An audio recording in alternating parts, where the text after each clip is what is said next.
Hello everyone, it's Blake here with Trade Tracer. In this video, I'm going to analyze, did the market just put in a top or can we still see some upside? As always, none of this is financial advice. Always trade and invest at your own risk. Let's go ahead and get started. I have the S&P pulled up here in a daily time frame, but before we get into this, let's zoom out and really see what's going on the higher time frame. So this is the monthly chart. You can see the monthly time frame, we still have a MACD rising with momentum. So momentum is still continuing to push the market higher. And we actually closed at an all-time monthly closing high for February. So February, we still closed at an all-time monthly high on the S&P.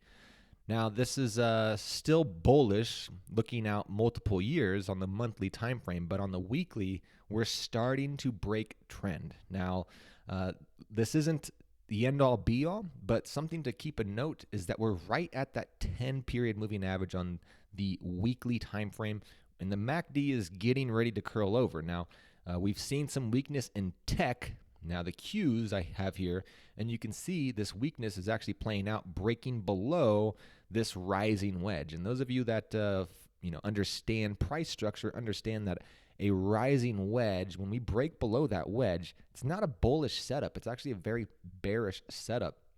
So on the weekly time frame with tech, and you guys know it's been lagging, we are starting to roll over. We do have a MACD bearish crossover. We're breaking below the cloud, or we're breaking into the cloud, I should say, and breaking below the uptrend from that rising wedge. So keep an open mind. By no means am I saying that this is the top, but we definitely need to start playing some defense if we break some key levels, and I'm going to be going over those levels just here in a minute.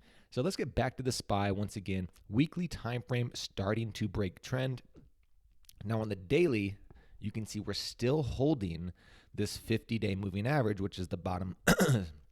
Excuse me, this 50-day moving average, which is the bottom of this cloud. And we still have momentum in favor of the bears. So just be very cautious out there. I had some key levels for our members previously pointed out, this 387.5. Now, why did I want to put a key level at that 387.5?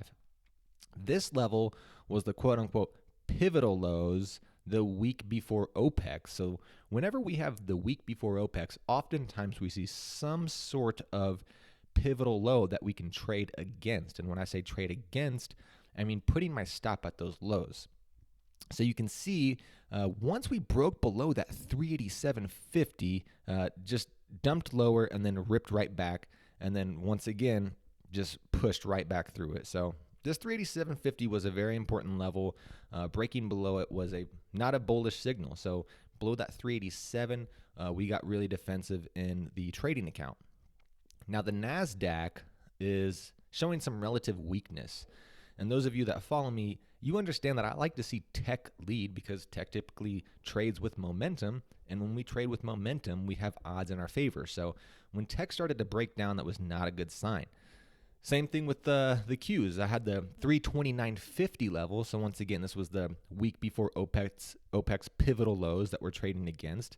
And the Qs actually, once it closed below that 329.50 level, that was the end of it. Okay, we just continued to kind of trend lower.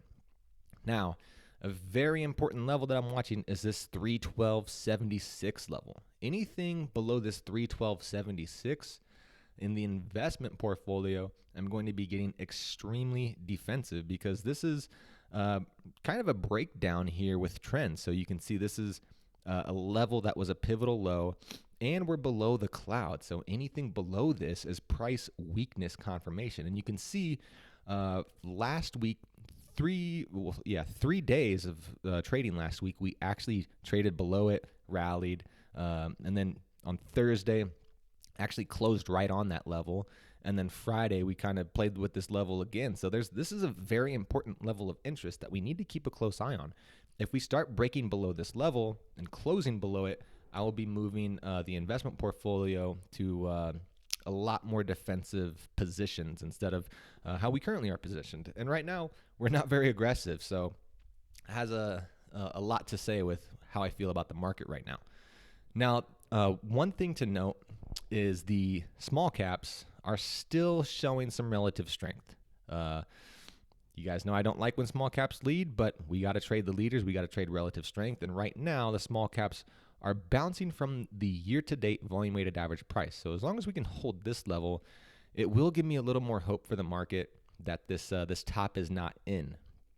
So a couple of things that I wanted to mention as well was bonds. You guys know I've been bearish bonds for quite some time, and with good reason. You know, we had this cloud twist that happened back on August 20th, and we never were able to reclaim that cloud. We did right here, but got right back knocked into it. And so I've been bearish bonds for quite some time. I said it's been dead money, and that's exactly what's been going on. Bonds have been just trading lower and lower. And it's had a unique effect on the stocks and equities. And the reason that is because bonds, as yields increase, bond prices decrease. So we know that yields are increasing, and so it's giving institutions like pension funds and other institutions an alternative to equities to place their money. So this is something that we got to really keep a close eye on, because if equities are falling and bonds are falling, well, we got to find a place to put our money, right? And so gold and silver isn't doing that well either. So we're going to have to be getting very creative with the long-term investment portfolio, which is fine. We can deal with that. But it's just a very unique trading environment right now. Last week I said if TLT comes down here and tests this 139, we need to bounce. And that's exactly what happened. So we tested that 139, and on Friday we got a very strong bounce. Now, is this a short-term bottom? Potentially. I would like to see this continue to rally higher, but you guys know we're still below that cloud. So keep an open mind. Don't be too aggressive. We are in a major downtrend on the market, and it's difficult to find a spot to place your money. Now, we talked about gold last week as well. I said gold below 166 likely comes back and tests this VWAP. And what do you know? Broke below 166 on Thursday, gapped lower, and then just sold off on Friday. I still have a target of this VWAP. We'll just have to wait and see.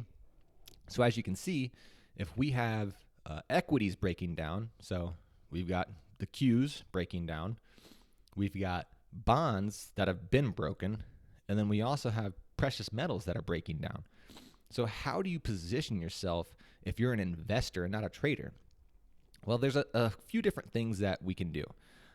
First off, we can move to cash, right? That's probably the safest thing to do, is to start putting money on the side and moving money out of the market and just putting it in cash, putting it on the sideline so you're not participating in this downward movement. Secondly, you can sell calls. So you can sell calls against your positions and collect premium, or you can dollar cost average into this pullback, which I'm not a huge fan of because I like to trade trend. Works for some people, people that really understand price structure and understand trends, not likely the best option for them. But there's a few different things that we can do. So I just wanted to point that out. And also, I mentioned on Twitter that we didn't want to see Apple and Tesla lag. And I've also been talking to my members about this. We can't see previous leaders and market leaders, big names like Apple and Tesla, like market mover names. We don't want to see those types of names not only lag, but lead the market lower. So I posted a historical chart pattern comparison on Apple, and I'm just going to go ahead and pull this up here. So you can see this is 2021 right here.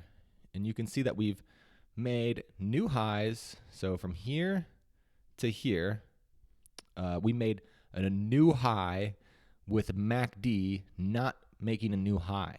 Okay, so that is bearish divergence. It's kind of like looking underneath the hood and what's the strength of this trend. So this new high without MACD was our first signal. Now that doesn't really concern me until or unless we break trend. And you can see last week we broke trend, breaking below this cloud. So that was very concerning. And then this week we actually confirmed a weekly downtrend on Apple. That's not good. We haven't had a weekly downtrend on Apple since February 2020. Okay, so it's been a long time since Apple has been in a downtrend.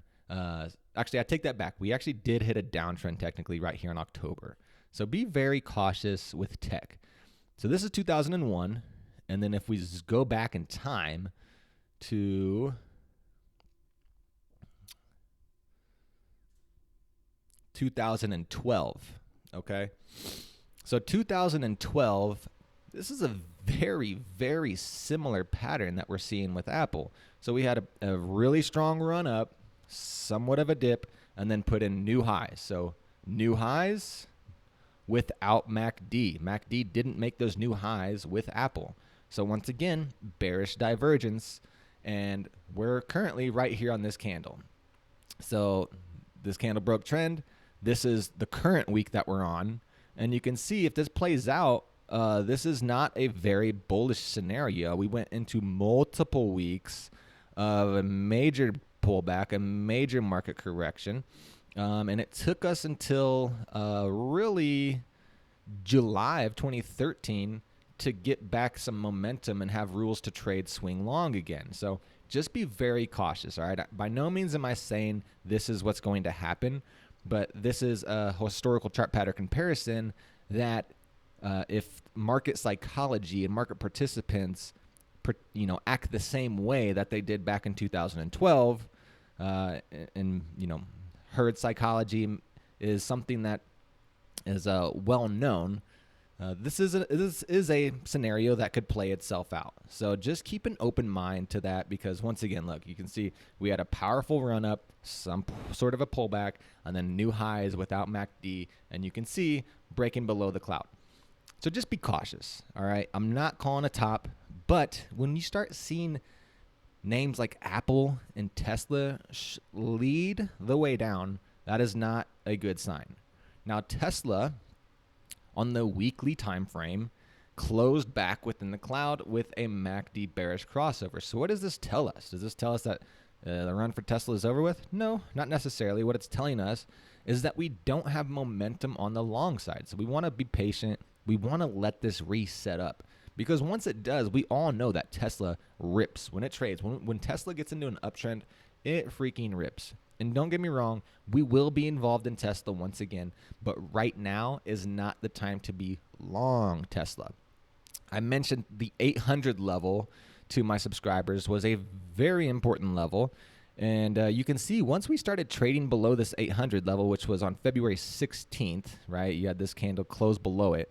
We were never able to recover. The following day, we came back, tested it, bounced from the 50-day, consolidated, kind of formed a little bear flag, and then boom, dumped below the cloud.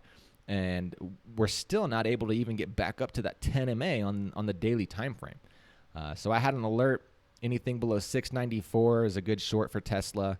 As you guys know, I don't love shorting the market, but in downtrends, if you're aggressive and you're experienced and that fits your risk profile, by all means, take the trades that fit your risk profile, that fit your investment time horizon.